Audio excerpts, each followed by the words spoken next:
Okay students, welcome to the class. In continuation of our chapter number 8, today we will discuss about the relationship between planning and controlling. Planning and controlling are interrelated, या ये कह लीजिए कि ये एक दूसरे के साथ चलने वाले हैं. हमने प्लानिंग का क्या पढ़ा था वो हम इसमें पढ़ेंगे और वो कंट्रोलिंग से कैसे लिंक्ड है इसकी हम यहाँ पर स्टडी करेंगे.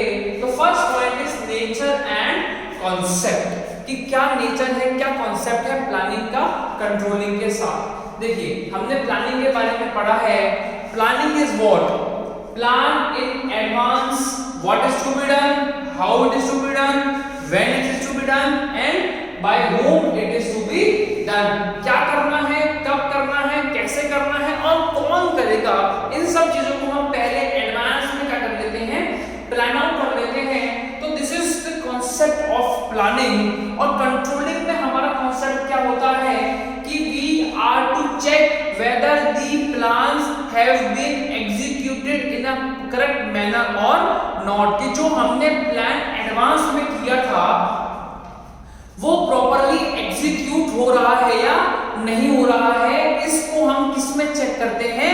कंट्रोलिंग फंक्शन में बार बार हम चेकआउट करते हैं कि वर्कर्स सही तरीके से काम कर रहे हैं या नहीं कर रहे हैं. तो planning and controlling are both interlinked, ये एक दूसरे के साथ जुड़े हुए हैं. इन दोनों के कॉन्सेप्ट जो है वो एक दूसरे के साथ चलने वाले कॉन्सेप्ट हैं. Second is planning and controlling are interdependent and interlinked. जो प्लानिंग और कंट्रोलिंग है वो आपस में क्या है, इंटरडिपेंडेंट है. हम कंट्रोलिंग किसकी करेंगे? हम कंट्रोलिंग करते हैं जो प्लान हमारा एग्जीक्यूट हो रहा है. इसका मतलब क्या हुआ, कंट्रोलिंग टोटली किस पे डिपेंडेंट है? प्लानिंग पे डिपेंडेंट है. अब प्लानिंग भी किस पे डिपेंडेंट है? कंट्रोलिंग पे डिपेंडेंट है. कि जो लोग कंट्रोलिंग कर रहे हैं, मतलब जो लोग प्रॉपर्ली चेक कर रहे हैं, प्लान भी हम उन्हीं के अकॉर्डिंग बनाते हैं कि उन लोगों को चेकिंग करने में कोई प्रॉब्लम नहीं आए. That is why planning and controlling both are interdependent, ये एक दूसरे पे डिपेंडेंट है. Next is interlinked. जब तक प्लानिंग एग्जीक्यूट नहीं होगी तब तक हम कंट्रोलिंग नहीं कर सकते. जब तक हम कंट्रोलिंग एग्जीक्यूट नहीं करेंगे तब तक हम फ्यूचर के लिए प्लानिंग नहीं कर सकते. Third is planning and controlling both are backward and forward looking. देखिए प्लानिंग भी क्या होता है, वो बैकवर्ड लुकिंग फॉरवर्ड लुकिंग दोनों होती है. प्लानिंग बैकवर्ड लुकिंग कैसे होती है कि हम पिछले टाइम्स में हम जाकर के ये चेक करते हैं कि हमने क्या मिस्टेक्स की थी जिसको हमें आगे फ्यूचर में मिस्टेक को रिपीट नहीं करना है. ऐसे ही कंट्रोलिंग में भी होता है. कंट्रोलिंग में हम ये देखते हैं कि हमने कौन कौन से पॉइंट्स पे मिस्टेक की थी या हमारे वर्कर्स कौन कौन से पॉइंट्स पे वीक रहे थे जिनको हमें आगे फ्यूचर में होने नहीं देना है.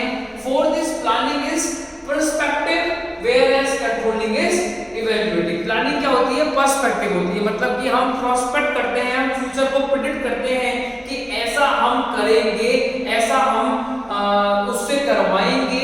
ये क्या है? ये प्रोस्पेक्ट है, ये प्रेडिक्शंस हैं, ये हम फ्यूचर के बारे में सोच रहे हैं, हम प्लान आउट कर रहे हैं. whereas controlling is evaluating. मतलब कि हम कंट्रोलिंग फंक्शन में चीजों को इवैल्यूएट कर रहे होते हैं, हम उनको ये प्रैक्टिकली देख रहे होते हैं कि क्या काम सही तरीके से हो रहा है या नहीं हो रहा है. Next we are having is controlling process. First process of controlling is setting up of target और स्टैंडर्ड्स. मतलब कि हमें सबसे पहले स्टैंडर्ड सेट करने हैं कि हमें क्या काम किस तरीके से कंप्लीट चाहिए. हम उन स्टैंडर्ड्स को पहले से ही सेट करके रखते हैं जिससे कि हमें आगे फ्यूचर में प्रॉब्लम नहीं आए. मतलब कि हमारे पास एक चेकलिस्ट पहले से तैयार होती है, उनमें सर्टेन पैरामीटर्स होते हैं जिनके ऊपर हम लोगों की परफॉर्मेंस को इवैल्यूएट करते हैं. वो हमारे स्टैंडर्ड होते हैं कि हमें इस तरीके से और इस पैरामीटर पे काम करना है. Second is measuring of performance. अब आपने एक बार अपने स्टैंडर्ड्स को सेट कर लिया, आपने अपने टारगेट्स को सेट कर लिया कि हमें क्या चाहिए, हमें किस पैरामीटर पे काम करना है. उसके बाद आप लोगों की परफॉर्मेंस को एक्चुअली मेजर करते हो, उनको जज करते हो कि लोग क्या काम कर रहे हैं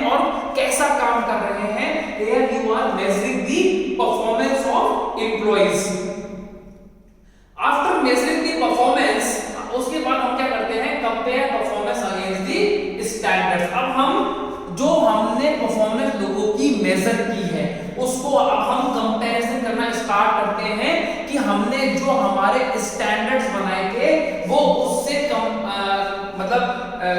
कंपीट करती है या नहीं करती है, या उसके सिमिलर है या नहीं है। Compare performance against the standard, जो हमने स्टैंडर्ड ऑलरेडी सेटअप किए हुए थे उसके अकॉर्डिंग लोगों की परफॉर्मेंस आ रही है या नहीं आ रही है।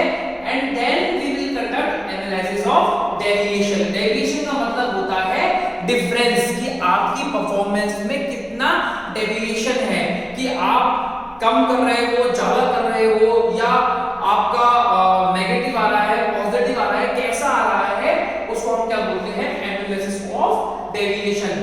Then next is taking corrective measures. अगर लोगों की परफॉर्मेंस में डेविएशन आ रहा है और वो डेविएशन कंपनी के लिए नेगेटिव डेविएशन है, तो हमें क्या लेना चाहिए, करेक्टिव मेजर लेने चाहिए। मतलब कि हमें सही कदम उठाने चाहिए जिससे कि लोगों की परफॉर्मेंस इंप्रूव हो सके और वो पॉजिटिव वर्क कर सके। उसके लिए हमें क्या करना होता है, कंपनी को उसके लिए कंपनी को लोगों के स्किल्स को डेवलप करने के लिए उनको ट्रेनिंग प्रोवाइड करवानी होती है कि आपकी परफॉर्मेंस में नेगेटिव डेविएशन आ रहे हैं वो पॉजिटिव कब होंगे, जब आपको प्रॉपर ट्रेनिंग मिल जाएगी, आप चीजों को और एडवांस तरीके से सीख जाओगे।